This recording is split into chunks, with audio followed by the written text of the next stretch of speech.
আমাক আগবাঢ়ি যোৱাতে শিশু দিৱসৰ দিনটোৱে বিশেষ মানে বিশেষ ইয়াৰ গুৰুত্ব আছে বৰঙণি আগবঢ়াইছিল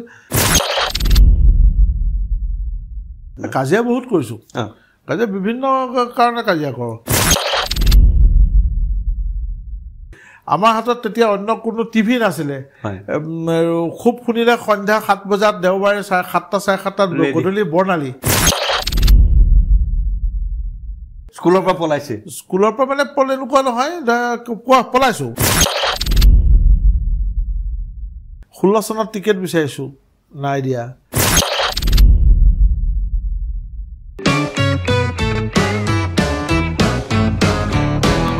নমস্কাৰ আসাম প্ৰকাশ 21 ৰ সমূহ দৰ্শকক স্বাগতম জনাই আৰম্ভ কৰিবলৈ লৈছো আজিৰ ৰোমন্থন আপোনালোকে জানে ৰোমন্থন অনুষ্ঠানত আমি এগৰাকী বিশেষ ব্যক্তিক নিমন্ত্ৰণ কৰি আনো আৰু তেখেতৰ সৈতে তেখেতৰ জীৱনৰ সৰু কালৰ পৰা বৰ্তমান কাললৈকে বিভিন্ন স্মৃতি থাকে ভাল লগা স্মৃতি বেয়া লগা স্মৃতি সকলো স্মৃতি আমি উলিয়াই আনিবলৈ চেষ্টা কৰোঁ আহকচোন আজি আমি অতিথি হিচাপে নিমন্ত্ৰণ কৰি আনিছো মোৰ ককাইদেউ স্বৰূপ বিশিষ্ট সমাজকৰ্মী মানৱ দৰদী তথা ৰাজনৈতিক জগতখনৰ অসমৰ এগৰাকী বিশিষ্ট ব্যক্তি অসম ঔদ্যোগিক আন্তঃগাঁথনি উন্নয়ন বিভাগৰ তেখেত অধ্যক্ষ শান্তনু পূজাৰী ডাঙৰীয়া আমি তেখেতক আমাৰ মঞ্চলৈ ষ্টুডিঅ'ৰ মজিয়ালৈ স্বাগতম জনাইছো নমস্কাৰ নমস্কাৰ আহক আমি আজিৰ ৰোমন্থনৰ মাজলৈ সোমাই যাওঁ দাদা আমি আমাৰ সকলোৰে জীৱনত কিছুমান স্মৃতি থাকে সৰুৰে পৰা সৰু মানে স্কুলত পঢ়া তাতকেও আগৰ পৰা কিছুমান স্মৃতি আমাক ঢুকি পায় যিমান দূৰলৈকে স্মৃতিবিলাকে ঢুকি পায় কিছুমান স্মৃতি ভাল লাগে কিছুমান স্মৃতি বেয়া লাগে বিভিন্ন সময়ৰ বিভিন্ন স্মৃতি থাকে আমাৰ ৰোমন্থন অনুষ্ঠানটোত আমি এই স্মৃতিবিলাকৰ বিষয়ে কথা পাতোঁ আপুনি আপোনাৰ একেবাৰে শৈশৱ কালটোৰ এনেকুৱা কি স্মৃতি আছে যিবিলাক কেতিয়াবা ভাল লাগে কেতিয়াবা ভাল লগা স্মৃতিয়ে সৰভাগ থাকে সৰু কালৰ এটা স্মৃতি কওকচোন বহুত তেনেকুৱা ভাল লগা স্মৃতি সবৰ জীৱনতে থাকে আৰু আজি মই প্ৰথমতে ধন্যবাদ জনাইছো আপোনাক আপোনাৰ দুটা চেনেলৰ জৰিয়তে মোক নিমন্ত্ৰণ কৰি অনাৰ বাবে আৰু মানুহৰ জীৱনত ঠিকই কৈছে যে মানুহৰ জীৱনত কিছু ভাল লগা কিছু বেয়া লগা স্মৃতি থাকে আৰু কিছুমানে মানুহক আগবাঢ়ি যোৱাত প্ৰেৰণা দিয়ে তো মোৰ জীৱনতো তেনেকুৱা বহুত আছে যিবিলাকে আমাক আগবাঢ়ি যোৱাত সহায় কৰিছে আচলতে মোৰ শৈশৱৰ স্মৃতি বুলি ক'লে কিছুমান এনেকুৱা স্মৃতি আছে যিবিলাকে আচলতে এই ভৱিষ্যতলৈ মইতো ঠিক কৰা নাছিলোঁ যে মই ভৱিষ্যতে ৰাজনীতি কৰিম সৰু থাকোঁতে কোনেও ভাবে মই সৰু থাকোঁতেতো মই ভবা নাছিলোঁ যে সাংবাদিক হৈ জীৱিকা নিৰ্বাহ কৰিম ভবা নাছিলোঁ মই যে সমাজৰ কাম কৰিম বা মানুহৰ লগত থাকিম সেইটো সৰুতে কোনো নাভাবে কিন্তু সেইখিনি পিছত কৰাত যিবিলাক ঘটনাই আচলতে প্ৰেৰণা যোগাইছে তাৰ ভিতৰত মানে এটা বিশেষ অৱদান থকা এটা হ'ল আমাৰ মইনা পাৰিজাতখন মই এখন মইনা পাৰিজাতৰ মইনা আছিলোঁ আৰু আমাৰ সময়ছোৱাত আপোনাতকৈ আমি অলপ বহুত যথেষ্ট সময় অলপ সৰু কিন্তু তথাপিতো আমাৰ সময়লৈকে মইনা পাৰিজাতবিলাকে আমাৰ জীৱনত বৰ প্ৰভাৱ বিস্তাৰ কৰিছিল একদম সঁচা কথা কৈছে এইটো মোৰ জীৱনত আৰু মোৰ বহু সমনীয়া আমাৰ কাণ সমনীয়া আমাতকৈ ডাঙৰ অলপ আমাতকৈ সৰু বহুতৰ জীৱনত দেখিছোঁ মইনা পাৰিজাতৰ এটা বিশেষ ভূমিকা আছে আৰু সেইটোৱে মই ক'বলৈ কৈছোঁ আমি যেতিয়া মইনা পাৰিজাত কৈছিলোঁ আমাৰ মইনা পাৰিজাতখনৰ নাম আছিলে প্ৰগতিকামী মইনা পাৰিজাত চোলাধৰাত এতিয়া মই ইমান খবৰ ৰখা নাই মাজতে ৰিভাইভ হৈছিলে ময়ো তাৰ পৰিচালক আছিলোঁ পিছত পৰিচালক হিচাপে কৰিছিলোঁ আমাৰ চোলাধৰ প্ৰগতি সমাজ বুলি এটা অনুষ্ঠান আছিলে আৰু গতিকে সৰুতেই মইনা মাৰিলৈ গৈছিলোঁ মোৰ কিবা কোন ক্লাছত প্ৰথম গৈছোঁ মনত নাই কিন্তু মই ক্লাছ 5 মানৰ পৰা যোৱাটো অলপ মনত আছে ভালকৈ আৰু আমাৰ সেই সময়ৰ যিখিনি আমাৰ মইনা পাৰিজাতৰ মইনা আছিলে পিছত বহুতেই এতিয়া আমাৰ আজি অধিবক্তা ৰিন্তু গোস্বামী আমি একেলগে তেওঁ মোতকৈ অকণমান 2 বছৰ ছিনিয়ৰ কিন্তু আমি একেলগে মইনা পাৰিজাত কৰিছোঁ আমাৰতো বহু বন্ধু মোৰ কেইবাজনো বন্ধু আছে ব্যক্তিগত মোতকৈ কোনোবা ছিনিয়ৰ আমাৰ কাণ সমনীয়া বহু ছোৱালীবিলাক নাই এতিয়া বাহিৰলৈ বহুত বেছিভাগৰ বিয়া হৈ গ'ল কাৰোবাক সামাজিক জীৱনত লগ পাওঁ তেওঁলোকৰ লগত একেলগে আগবাঢ়ি গৈছিলোঁ মইনা পাৰিজাতখনত আৰু যাওঁতে মই দেখিছিলোঁ তেনেকুৱা বহু ঘটনা আজি 14 নৱেম্বৰ আজিৰ দিনটোত আমি সদায় আগতে 14 নৱেম্বৰৰ দিনা আমি 6 বজাত ঘৰৰ পৰা ওলাই আহোঁ কাৰণ মইনা পাৰিজাতৰ কাৰ্যসূচী থাকে যোৰহাট ষ্টেডিয়ামত এটা বিশাল কাৰ্যসূচী হয় বিশাল কাৰ্যসূচী যোৰহাটত তেতিয়া মইনা পাৰিজাতবিলাক বহুত শক্তিশালী আছিলে আৰু কমেও মই যদি মোৰ ভুল হোৱা নাই আমাৰ নগৰখনতেই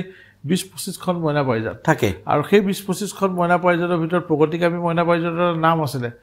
মোৰ মনত আছে আমি শ্ৰেষ্ঠ মানে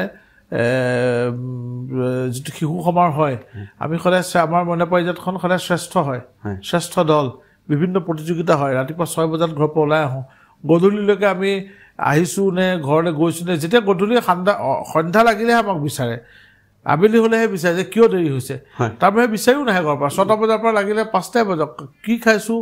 কি কৰিছোঁ সেয়া আমাৰ মইনা পাৰিজাতৰ পৰিচালক পৰিচালিকা বাইদেউ দাদাহঁতেহে ঠিক কৰে তেনেকৈ পৰিৱেশবোৰ আমি সেই দিনবোৰ মানে বহুত মনত পৰে সেইবিলাকে আচলতে পৰৱৰ্তী সময়ত বহু জেগাত মইনা সভাপতি হৈছোঁ শিশু সমাৰোহত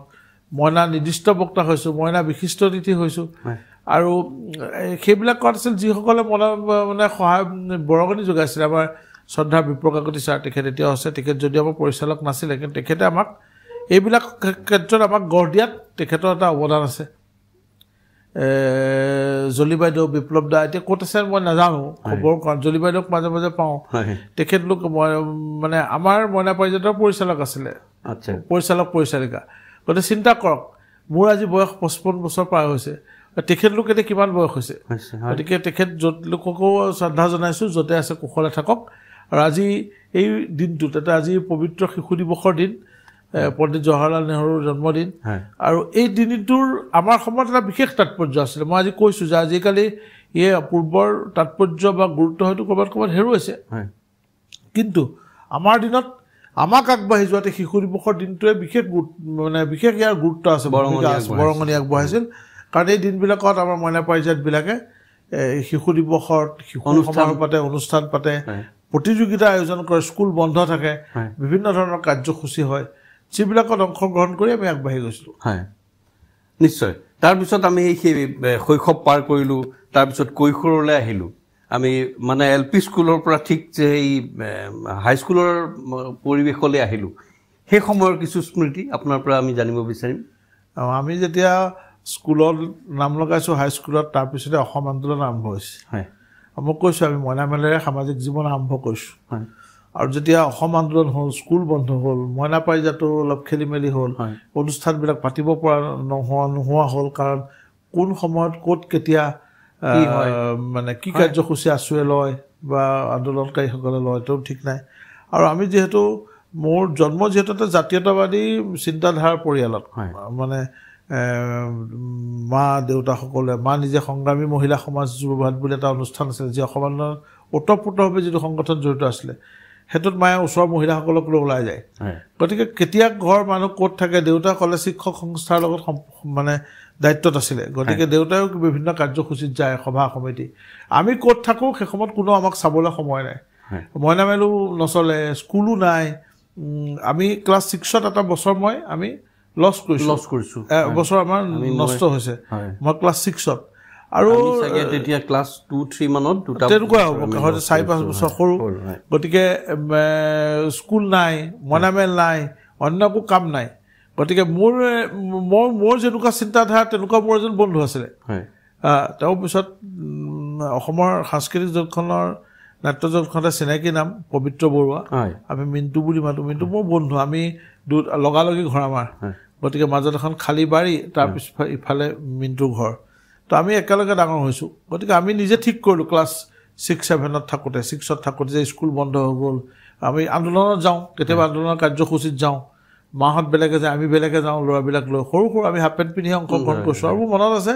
যে কোনোবা আমাৰ শিশু দিৱসৰ কাৰ্যসূচীটো ছাত্ৰ সন্থাই পাতিছে আমাৰ নেহৰু পাৰ্কত যোৰহাটৰ তাতো মানে বিভিন্ন সভা সমিতি হৈছে তাত ভাষণ দিছোঁ আন্দোলনৰ ওপৰত কৈছোঁ মোৰ মনত আছে ভাষণ দিয়া আৰু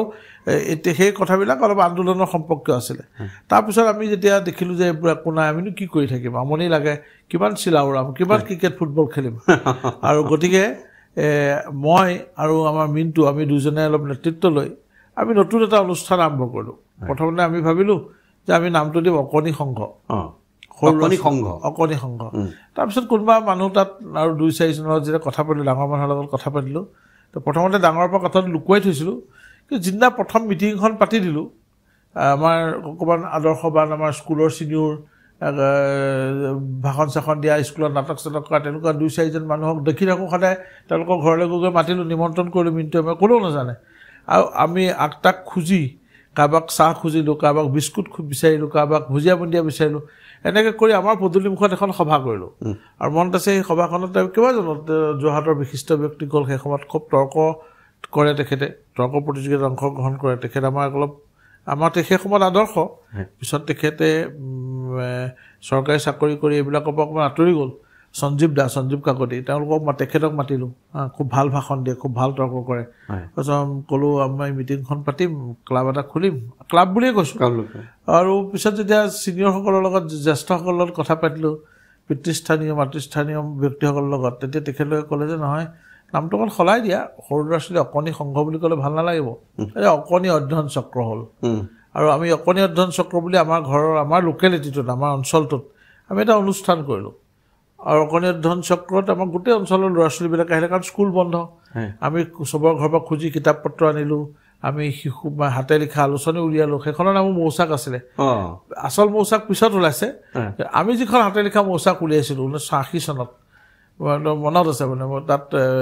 মই সম্পাদক, আমাৰ এজন জ্যেষ্ঠ আছিলে, তেওঁ ইঞ্জিনিয়াৰ্ছ ইণ্ডিয়া লিমিটেডত চাকৰি কৰে, শান্তনু ভূঞা। আমাৰ মিণ্টু আছিলে, মই কৈছোঁ পবিত্ৰ বৰুৱা, তেওঁতো মোৰ সহযোগী, অনবৰতে মোৰ সোঁহাতৰ নিচিনাকৈ থাকে একেলগে। আৰু তেনেকুৱা কেইবাজনকো লৈ ওচৰৰ গোটেই ল'ৰা ছোৱালীবোৰ কিন্তু তাত আহে। আমাতকৈ অলপ ডাঙৰ, আমাৰ লগৰখিনি, আৰু আমাতকৈ সৰুখিনি, সৰুবোৰ বৰ 2-3 বছৰৰ ভিতৰত। তো গতিকে আমি সকলোৱে মিলি অনুষ্ঠানটো কৰিলোঁ। আমি বহুত তাত 15 আগষ্টত মনত আছে 2-3 কাৰ্যসূচী, কাৰণ বেলেগতো কাৰ্যসূচী নাই, স্কুল বন্ধ।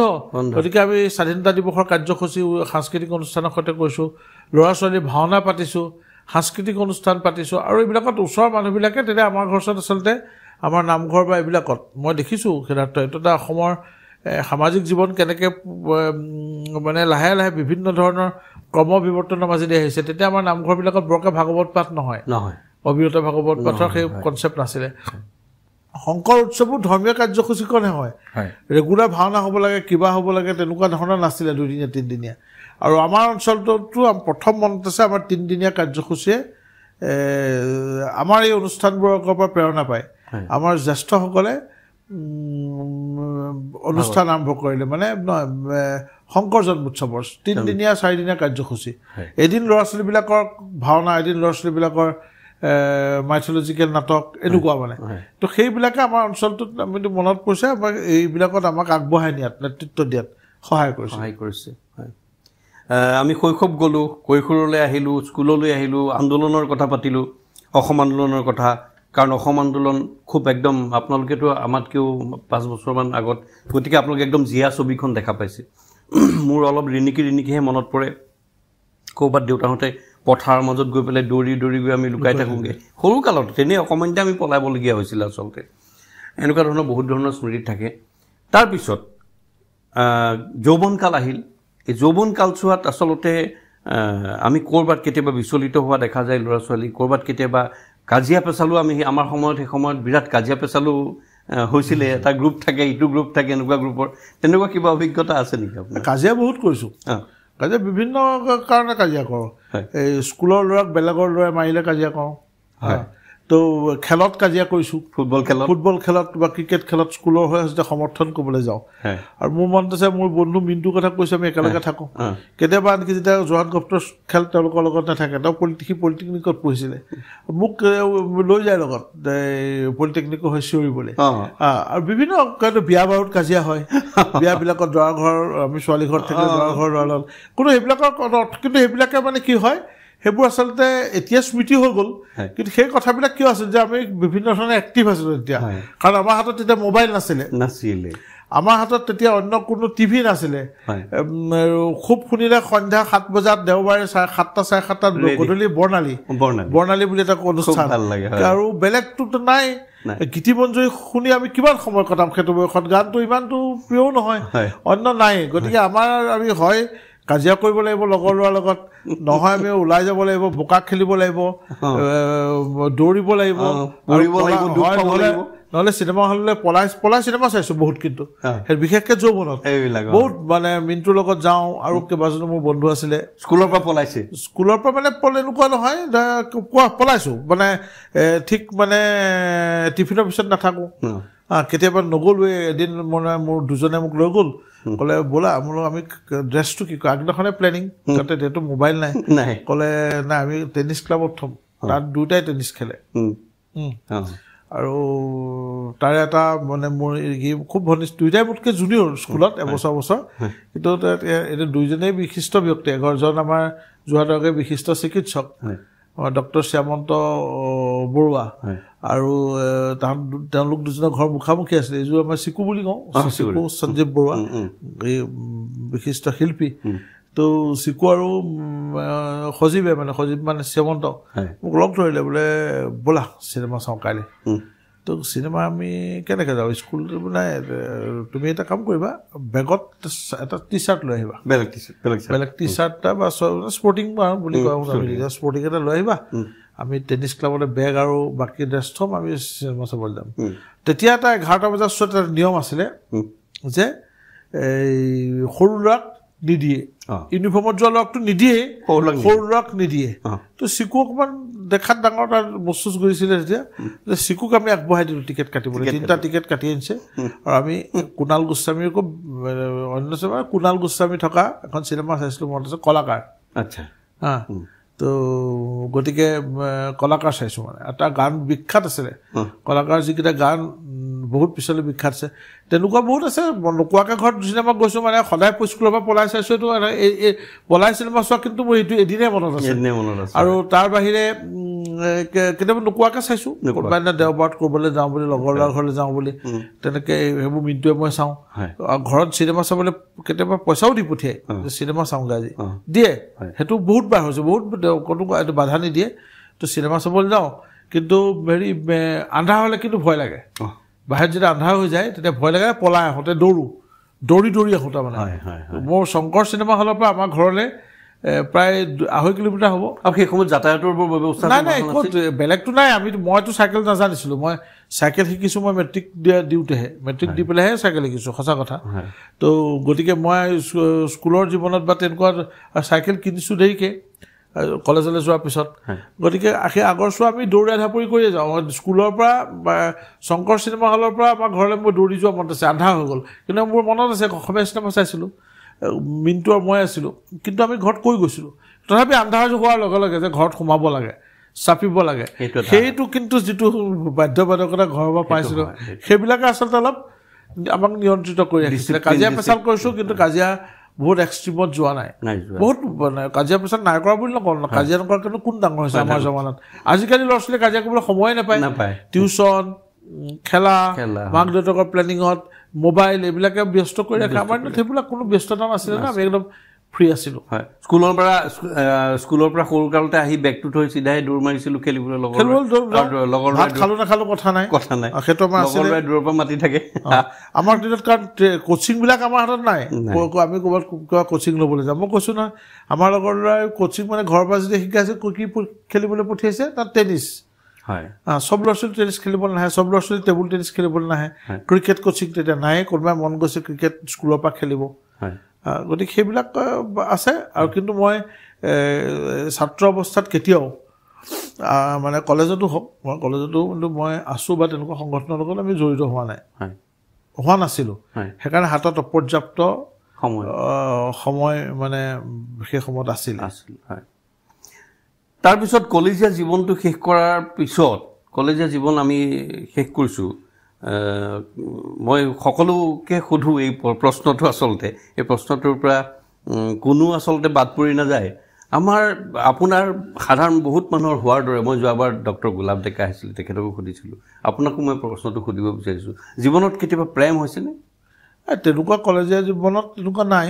কোনো তেনেকুৱা ধৰণৰ কলেজীয়া জীৱনত আচলতে হয়তো ভবা নাই বা বিভিন্ন কাৰণতে হ'ল কলেজীয়া জীৱনত মই আচলতে এটা সময়ত মানে ছেকেণ্ড ইয়েৰ মানৰ পৰা বেলেগ এটা কথাত ব্যস্ত হৈ গ'লোঁ সেইটো এতিয়াও ৰাখিছোঁ সেইটো হ'ল আমাৰ এটা বৈচাৰিক চিন্তাধাৰা মই ৰাষ্ট্ৰীয় স্বয়ংসেৱক সংঘৰ লগত জড়িত হৈ গ'লোঁ কলেজৰ ছেকেণ্ড ইয়াৰ মানত থাকোঁতেই আৰু মই কৈছোঁ মই আছু কৰা নাই বা তেনেকুৱা কোনো হয় আন্দোলন কৰিছোঁ আছুৰ বেনাৰত আমি গৈছোঁ সৰলা পথাৰত যেতিয়া খাল খান্দিছিলে টকলাইখন এগেইনষ্টত আছুৱে জীৱনৰ প্ৰথম আন্দোলন কৰিবলৈ গৈছোঁ ক্লাছ 5ত যোৰহাট গুপ্তত নাম লগাইছোঁহে সৌৰভদাহঁতে আমাক লৈ গৈছে আন্দোলন কৰিবলৈ সৰলা খাল খন্দা বন্ধ কৰক তো সেইবিলাক কৰিছোঁ কিন্তু আছুৰ দায়িত্ব লোৱা নাই তাৰমানে দায়িত্ব লৈ কাম কৰা নাই কিন্তু যিহেতু পিছত সেই যি সময়ত মানুহে আপুনি কোৱাটো যে প্ৰেম কৰিব লাগে মানে হয় আমি চিন্তা কৰিবলৈ সময় নাপালোঁ আমাক লৈ বেলেগ লাইনত গুচি গ'লোঁ তাৰপিছত মানে ৰাষ্ট্ৰীয় স্বয়ংসেৱক সংঘৰ লগত RSSৰ লগত জড়িত হৈ গ'লোঁ আৰু জড়িত হৈ যোৱাৰ কাৰণে RSSে দেশপ্ৰেমৰ কথা কয় আৰু সংঘৰ ছিনিয়ৰ কাৰ্যকৰ্তাসকলক লগ পাই গ'লোঁ আৰু তেওঁলোকৰ লগত কথা বতৰা পাতি মটিভবিলাক বেলেগ হৈ গ'ল উদ্দেশ্যবিলাক বেলেগ হৈ গ'ল আৰু তেওঁলোকৰ লগত চিন্তা চৰ্চা এইবিলাক আৰু ডিগ্ৰী পৰীক্ষা দিছোঁ আৰু লগে লগে চিধাই মই সংঘৰ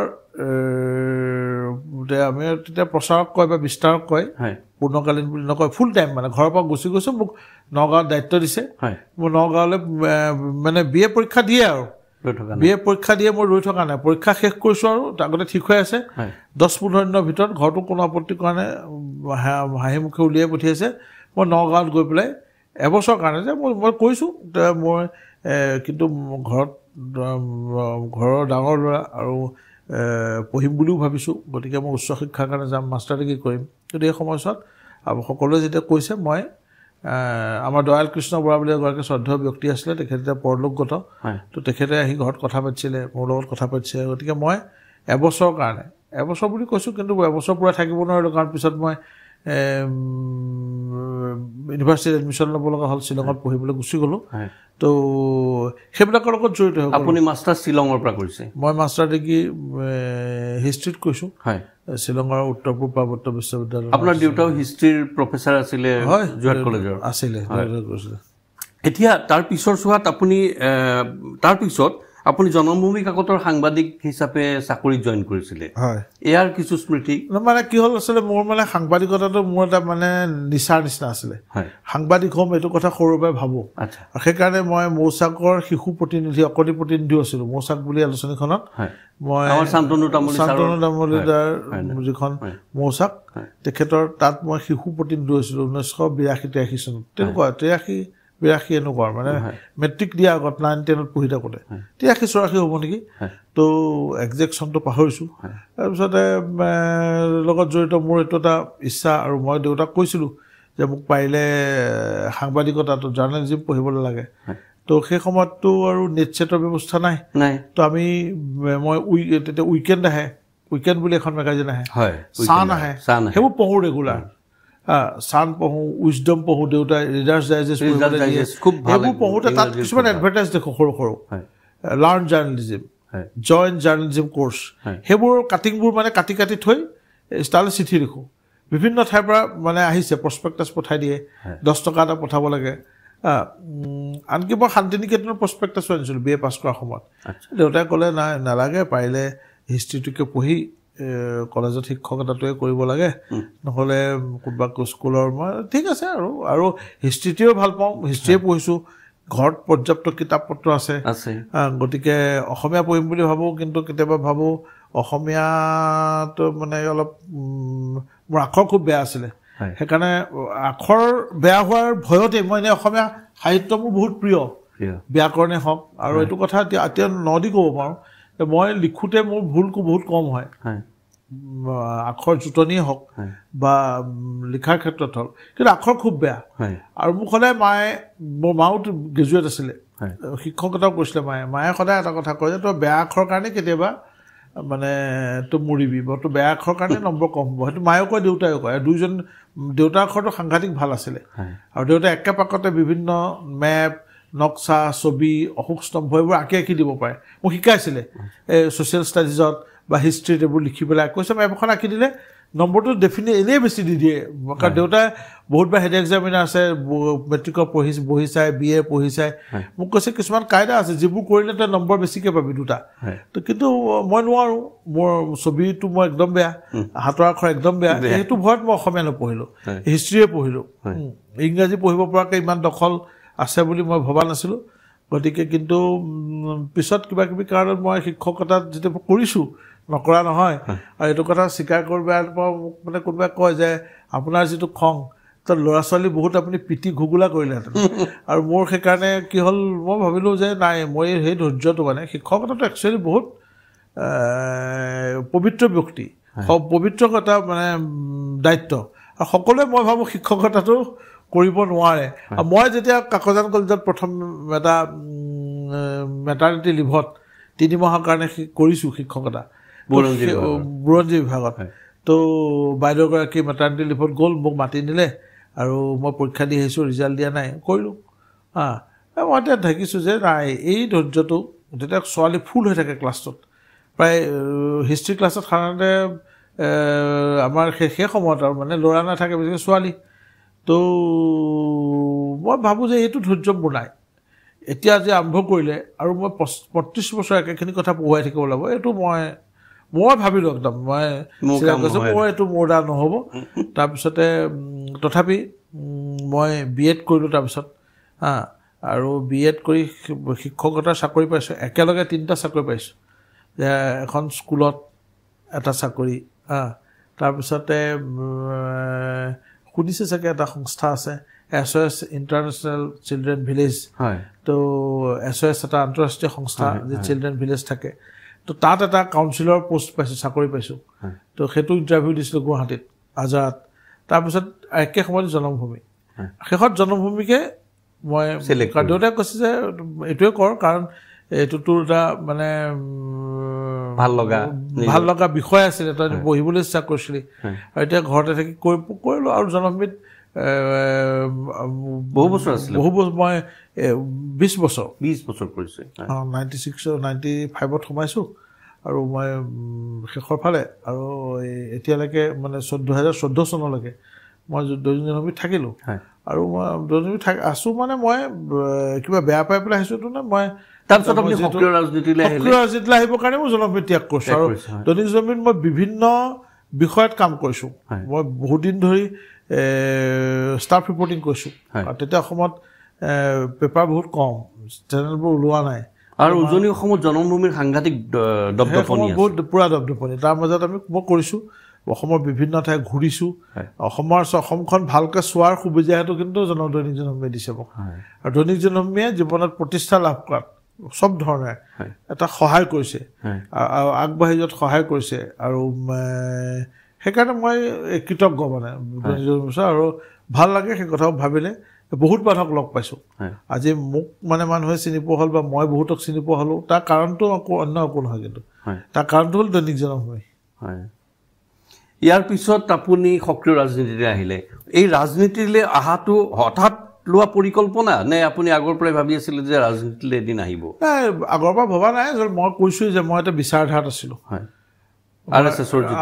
ৰাষ্ট্ৰীয় স্বয়ংসেৱক সংঘৰ বিচাৰধাৰাত মই দীৰ্ঘদিন ধৰি আছোঁ বিভিন্ন দায়িত্ব লৈ কাম কৰিছোঁ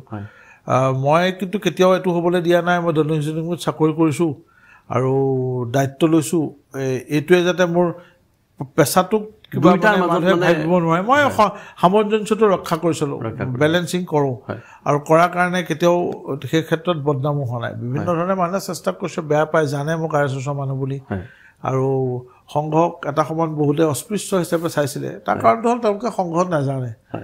বহুতে নাজানে বুজি নাপায় সংঘ কি ৰাষ্ট্ৰীয় স্বয়ংসেৱক সংঘ কি ৰাষ্ট্ৰীয় স্বয়ংসেৱক সংঘ কি কৰে তাকে ভাবে আৰু কোনোবাই কাৰণ আমাৰ ইয়াত আমি দেখিছোঁ অসম আন্দোলন পিৰিয়ডটোত বহুত মাৰ্কছিষ্ট লেফটিষ্ট মানুহৰ ইয়াত দপদপনি আছিলে অসম আন্দোলনেৰে সেইটো শেষ কৰি দিলে মই মানে নিজে এবাৰ প্ৰমোদ গগৈৰ এটা ইণ্টাৰভিউ লৈছিলোঁ প্ৰমোদ গগৈয়ে মোক এটা কথা কৈছিলে যে যদি অসম আন্দোলন আৰম্ভ নহ'লেহেঁতেন যদি অসম আন্দোলন আৰম্ভ নহ'লেহেঁতেন তেতিয়াহ'লে আমি মানে 78ত এটা ইলেকশ্যন হৈছে 83ত হৈছে তো তেওঁ কৈছে যে আমি 78ত আমি ইমান আসন পালোঁ মানে বামপন্থী গোটবিলাকে মিলি যে 83ত আমি চৰকাৰ কৰাটো একদম মানে সম্পূৰ্ণ একদম 100% আমাৰ সম্ভাৱনা আছিলে 100% আছিলে অসম আন্দোলনে এই বস্তু নাইকিয়া কৰি পেলালে তাৰ সেই যিটো পৰিৱেশ আছিলে বাওঁপন্থী সেইটোৱে সংঘৰ যাত্ৰাটো ক'ৰবাত ষ্টিমিট কৰি দিলে সেইকাৰণে আমি এক প্ৰতিকূল সময়ত সংঘ কৰিছোঁ মই যেতিয়া কৰিছোঁ তেতিয়া অসমত সংঘৰ প্ৰচাৰকক আলফাই ধৰি নি হত্যা কৰিছে মই যেতিয়া নগাঁৱলৈ সংঘৰ কাম কৰিবলৈ মোক ঘৰৰ পৰা উলিয়াই পঠিয়াইছে মই গৈছোঁ সেই সময়ত মুৰলীজীক নলবাৰীত হত্যা কৰিছে মুৰলী মনোহৰ সংঘৰ প্ৰচাৰক ওম প্ৰকাশ চতুৰ্বেদী বুলি এজন প্ৰচাৰকক মাৰিছে প্ৰবোধ নাৰায়ণ দীক্ষিতক মাৰিছে আৰু সেই প্ৰতিকূল পৰিৱেশবিলাকত কৰিছোঁ তাৰ কাৰণটো হ'ল যে মই ভাবিলোঁ যে এই সংঘহে অসমৰ আমাৰ সমাজ পৰিৱৰ্তনৰ এটা আহিলা হ'ব পাৰে কাৰণ সংঘ এখন অস্পৃশ্যতা বিৰোধী এখন সমতাপূৰ্ণ সমাজ গঠন কৰিব বিচাৰে আৰু এটা হাতে কামে কৰিবলৈ যায় মানুহৰ ঘৰত সকলোৰে ঘৰত বহি জাত পাত নেমানে অস্পৃশ্যতা নেমানে তেনেকৈ এখন সমাজ আৰু সমাজৰ সকলোৰে সময় উন্নতি হ'ব লাগে সেই বিশ্বাসধাৰাটো মই বিশ্বাস কৰোঁ আৰু বিশ্বাস কৰোঁ বাবে যেতিয়া মই এজন জ্যেষ্ঠ সাংবাদিকৰ পিনেও গতি কৰিলোঁ অসমৰ বিভিন্ন ঠাইত থাকিলোঁ ৰাজনীতিত মোৰ বহুত বন্ধু বান্ধৱ বাঢ়িলে কংগ্ৰেছৰ মানুহ বহুত বেছিভাগকে চিনি পাওঁ বিজেপিৰ কাৰণ এই চিন্তাধাৰাটোৰ প্ৰতিটো দুৰ্বলতা আছে এইটোত আছোঁৱেই সদায় থাকিম আজীৱন থাকিম তেতিয়া মোক কিছুমান বন্ধুৱে ক'লে যে আপুনি বিজেপি কিয় নকৰে আপুনি যোৰহাটত ইলেকশ্যন কিয় নেখেলে কাৰণ বিজেপি এইটো কাৰণে আমাৰ এই নিৰ্বাচন কেন্দ্ৰিক ৰাজনীতিলৈ আমাৰ স্বয়ংসেৱকবিলাক আহিব লাগে কাৰণ আমাৰ এই ৰাজনীতিক চিন্তাধাৰাটো আমি আগবঢ়াই লৈ যাব লাগিব কেইবাজনো জ্যেষ্ঠ কেইবাজনো কনিষ্ঠ কেইবাজনো বন্ধু ভাৱাপন্ন মোৰ মানে আমাৰ সংঘৰ চিন্তাধাৰাৰ লগত থকা বিজেপি কৰা মোক মানুহে ক'লে সেইকাৰণে মই ঠিক কৰিলোঁ সকলোকে ক'লোঁ আৰু একো বাধা নাছিলে কাৰণ সমাজৰ লগত আছোঁৱেই সেইকাৰণে মই বিশেষ কথা নভবাকৈ 2014 চনত সক্ৰিয় ৰাজনীতি কৰিছোঁ দায়িত্ব লৈ ৰাজনীতি কৰিম বুলি চাকৰি ৰিজাইন দি আহিছোঁ যে আমি ৰাজনীতি কৰিম প্ৰথম অৱস্থাত ৰাজনীতিলৈ আহি পেলাই ৰাজনীতিৰ জীৱনৰ কথাটো মই চমুকৈ আকৌ পাতিম কিন্তু মই আপোনাক সুধিব খুজিছোঁ জীৱনৰ যদি আপোনাক বহুত মানুহে খঙাল মানুহ বুলি ভাবে আপোনাৰ কেইবাটাও নাম আছে মই এতিয়া ক'ম আপোনাক বহুতেই দুৰ্বাসা বুলি মাতে আপোনাক নামাতে মুখৰ আগত ভয় কৰে বা কিবা কৰে কিন্তু দুৰ্বাসা আহিল নেকি বুলি কয় মানে ইমান আপোনাৰ খংটো ইমান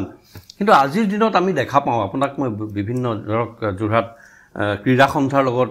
ময়ো জড়িত হৈছোঁ আপোনাক মই তাতো পাইছোঁ বা বিভিন্ন ধৰণৰ ব্যক্তিগতভাৱেও আমাৰ কিছু সম্পৰ্ক আমি জানো আপোনাৰ খংটো আগতকৈ কমিল এই কমাৰ আপুনি কি টিপছ কি আচলতে খংটো কমাৰ টিপছটো এটা দিয়কচোন খং বুলি কথা নাই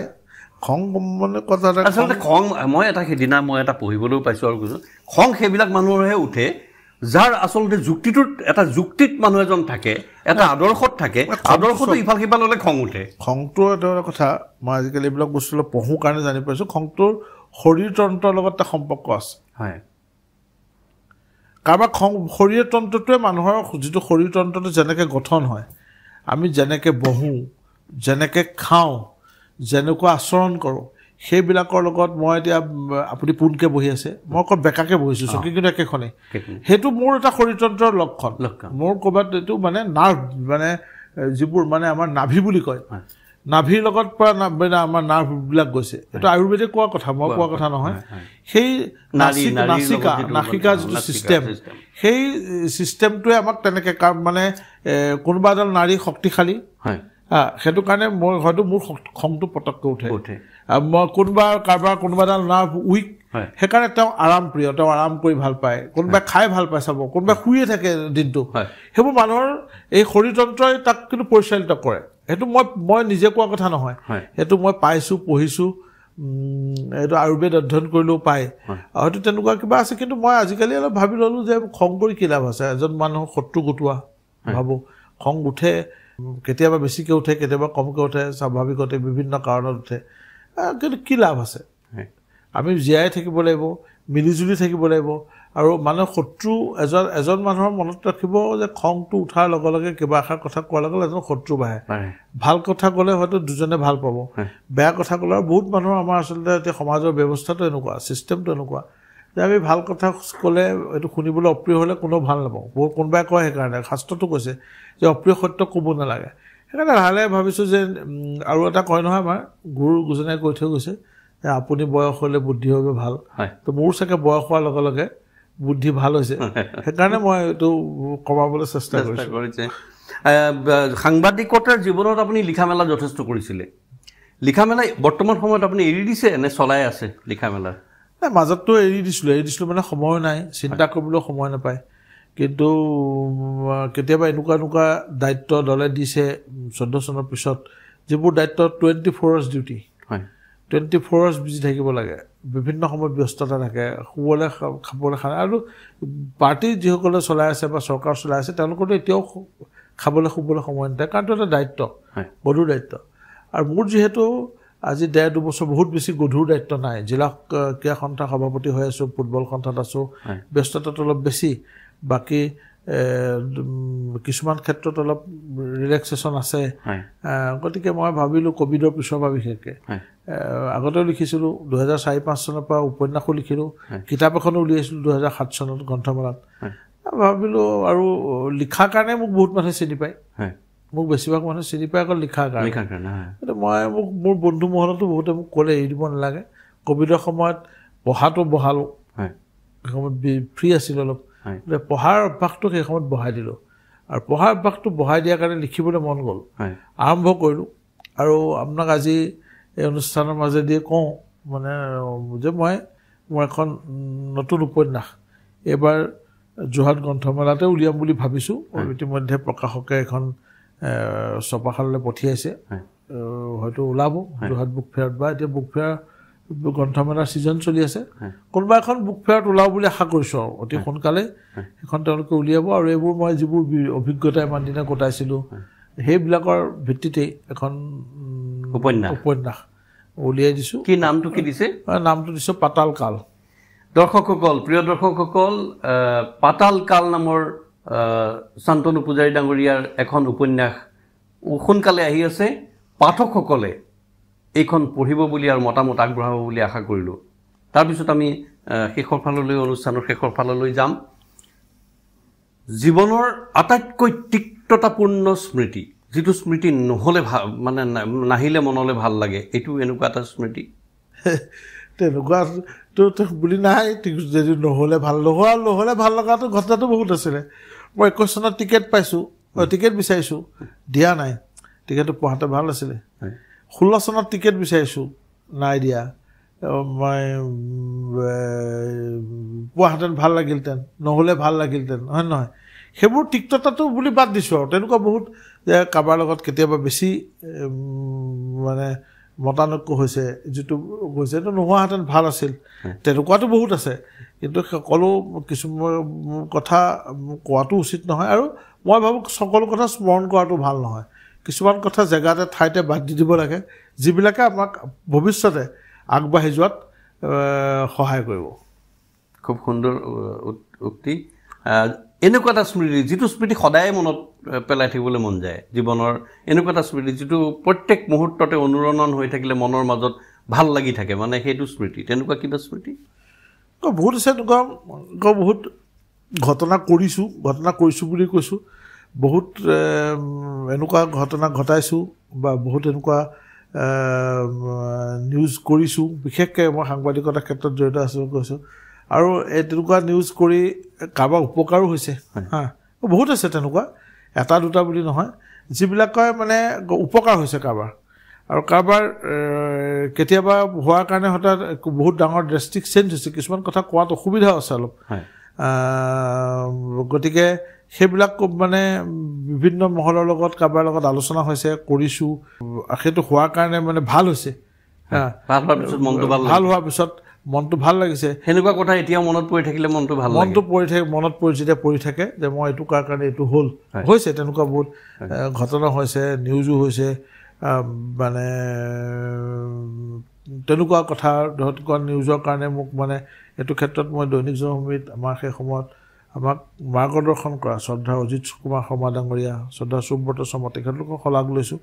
তো মোক এবাৰ এখন তেনেকুৱা এখন চিঠি লৈ তেওঁলোকে মোক দেখুৱালে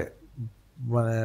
মোৰ লগত কথা পাতিলে তাৰপিছত মোক এটা নিউজ মই ক'ল তেওঁলোক কি ক'লে কি কৰা মই ক'লো মই নিউজ কৰিম সুধিছিলে ভাল হ'বনে বেয়া হ'ব মই কৰিম আৰু সেই নিউজটো কৰাৰ কাৰণে অসমৰ এটা অতি জঘন্য আৰু চাঞ্চল্যকৰ অপৰাধ এটা হত্যা ঘটনাৰ দোষীসকল ধৰা পৰিছিলে আৰু মই নিউজ কৰিছিলোঁ এতিয়া মই ক'বলৈ নাযাওঁ তাৰ বিভিন্ন কাৰণ আছে আপুনি বুজিছে চাগে আৰু অসমৰ এটা চাঞ্চল্যকৰ হত্যাকাণ্ড চাঞ্চল্যকৰ জঘন্য হত্যাকাণ্ড এজন মানুহক নৃশংসভাৱে হত্যা কৰিছিলে এটা সংগঠনৰ বেনাৰত আৰু সেই ঘটনাটো সেই মানুহজনে এটা অঞ্চলৰ উন্নয়ন কৰিবলৈ আহিছিলে আৰু তাৰপিছত এজন মানুহে সেই কথাটো সহ্য কৰিব নোৱাৰে বাই পোষ্ট এখন চিঠি লিখিছিলে সেই চিঠিখন আমাৰ দৈনিক জনভূমিৰ স্বত্বাধিকাৰসকলৰ হাতত পৰিছিলে মোক দেখুৱাইছিলে মোক সুধিছিলে কি কৰিব মই নিউজ কৰিছিলোঁ সেই নিউজৰ আধাৰত আমাক এটা অনুসন্ধানকাৰী সংস্থাই মোক মাতি নিছিলে সুধিছিলে আলোচনা কৰিছিলে আৰু সেই আলোচনাবিলাকক মই তেওঁলোকক সহায় কৰিছিলোঁ কাৰণ মই ভাবিছিলোঁ এই হত্যাকাণ্ডই অসমৰ যে ভৱিষ্যত সেই ভৱিষ্যতক অন্ধকাৰ দিশলৈ নিব তাৰমানে তো তাৰপিছত দোষী ধৰা পৰিছিলে বহুত বছৰ এটা লাইনত গৈছিলে আৰু তাৰপৰা মই ভাবোঁ তাৰ কাৰণে ভাল হৈছে তেনেকুৱা ঘটনাবিলাকে মনটো ভাল লগায় হয় আমি আজিৰ ৰোমন্থন ইয়াতে সামৰণি মাৰিব লাগিব আমি সমাজকৰ্মী শ্ৰীযুত শান্তনু পূজাৰীৰ লগত ডাঙৰীয়াৰ লগত আমি যথেষ্টখিনি সময় অতিবাহিত কৰিলোঁ তেখেতৰ জীৱনৰ স্মৃতিৰ বিষয়ে আমাক জনালে আন এটা খণ্ডত আমি আন এজন অতিথিৰ সৈতে পুনৰ বহিম ৰোমন্থন এইদৰেই চলি গৈ থাকিব আৰু আপোনালোককো আমি অনুৰোধ জনাইছোঁ আমাৰ অনুষ্ঠানসমূহ চাই থাকিবৰ বাবে আমাৰ পেজখন যদি লাইক ফ'ল' আৰু শ্বেয়াৰ কৰা নাই অনুগ্ৰহ কৰি এবাৰ লাইক ফ'ল' আৰু শ্বেয়াৰ কৰি দিব ধন্যবাদ আপোনাকো ইমান বহুমূলীয়া সময়খিনি দিয়াৰ কাৰণে ধন্যবাদ জনাইছোঁ